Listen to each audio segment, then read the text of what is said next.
Welcome back to Talk of the Town. Joining us now, we have our news partner, Steve Benzschawel, who joins us from Wisconsin Business World.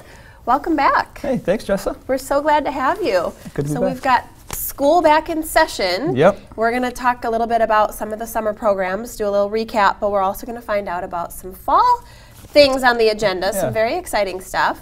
But first of all, just in case viewers at home haven't seen you just yet, let's give them just a little background about Wisconsin Business World. Right, so if they haven't heard about Business World yet, it's programs for high school kids, and we offer it in two ways. We have overnight summer camps, those are our flagship programs, where we get the kids for a little under a week, and we're able to do lots of interesting, fun things with them.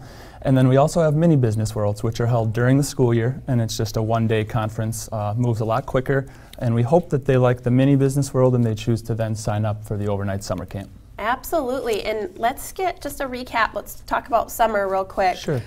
Tell us about these summer camps. How long are students on campus? Give us a little bit of info. So they move into campus on Sunday afternoon, and then they're with us all day Sunday, Monday, Tuesday, and they head home on Wednesday. So it's 4 days where we get lots of time with them. We're able to do a lot of different things where they're running a business, they're making all the decisions, they're very much acting like young professionals. Absolutely, and now let's talk about these business tours. Like Sure. you do these tours, right? So that's kind of a part of the business world. Talk to us about what do the kids get out of these tours? Yeah, that's one of the neatest parts are those business tours. So most of the week they're with us on a college campus, they're making all the decisions, they're calling all the shots. But the business tours, they go out into the community, and that's a real world business. And they get to sit down with the CEO, they get to walk through the factory floor and see something being made. Really connecting a lot of real world examples with the things that they're doing back in the classroom. And I think that might be the neatest part, is kind of connecting what's really out there with some of the things that they were doing kind of in a pretend project back with us on the campus. Very neat. I love the real world life experience that it brings to the kids. Let's talk about from a parent's perspective. What do you think is attractive to a parent about having their kid involved in something like this? Sure. Well, I think one of the things that from based on feedback from parents that they've really appreciated is connecting kids with opportunities and experiences and really opening their eyes to what's out there. So kids today, they're in a lot of activities, they're playing a lot of sports, they're doing a lot of clubs. That's all great, and they need that. And there's all sorts of awesome stuff that comes out of youth sports, and whether you're in the band or whether you're in drama, that's all great. But at some point, we're going to be out in that professional world, and we're going to need to start connecting our interests and our passions with an occupation and a career. And Business World really does a good job of bringing adults and kids together, puts them out there on business tours, brings in speakers to engage the kids, and really sends the kids home with the perspective that they didn't have when they joined us on that first night.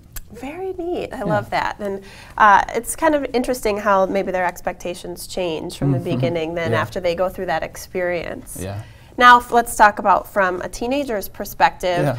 If you're a teenager thinking, you've got all these other things going on in life, it's busy, you're in high school and all these different challenges, what kinds of benefits might be in it for them? Sure. So the average kid out there might think that business camp doesn't exactly sound like the most exciting way to spend their summer, but the kids that come, they tell us it wasn't at all what I thought. I met all these new friends. I had all these great experiences. Sometimes the kids even say, I know what I want to do now. Maybe they'll change their mind 3 or 4 times, and more power to them if they do. It takes a while to find your passion, but the kids really come into it, and they think it's going to be this dry, boring, feel like school experience. And they said that it couldn't have been more different from their perspective and what they thought it was going to be. So the kids really get friendships, networking, some career exploration, and most of them say that they didn't want to go home. They try to push us to make it a day longer. So. That's so neat to hear that, and what a rewarding experience for you on the other end too, and for these kids to come in and potentially get some career ideas, aspirations that they didn't know they had, or opportunities they didn't know were out there. So that's really wonderful. Let's talk a little bit about upcoming fall items. So talk to us about the first Mini Business World and when that's going to take place. So now that the kids are back in school, it's kind of a fun time for us at Business World, is we get to start planning these Mini Business Worlds again. And with the kids back in school, some of the dates are kind of tentative, they haven't been finalized yet. But we're going to be here in Dane County. That one's coming up. That won't be till February. But we'll be headed up to Dodge County, Beaver Dam, Mayville area. We head down to Walworth in December. And on some of the future Talk of the Towns, I think we'll be able to feature those upcoming programs and really highlight the sponsors as well, because that's a big part of it too. We want to make sure that those businesses that are helping make this possible are recognized as well. Yeah, absolutely, and that's nice of you to do that, because I'm sure that it is a sacrifice on their end, although they get probably a lot of rewarding experiences out of it too. We hope so, yeah. Well, we'll check back with you, because I know you've got a lot coming up this school year, so thanks for joining us. We'll have you back, Thanks, Steve. Jessa. All right, guys. Well, speaking of school's back in session. We're going to check in with Madison Montessori School coming up after the break. Stick around for more Talk of the Town.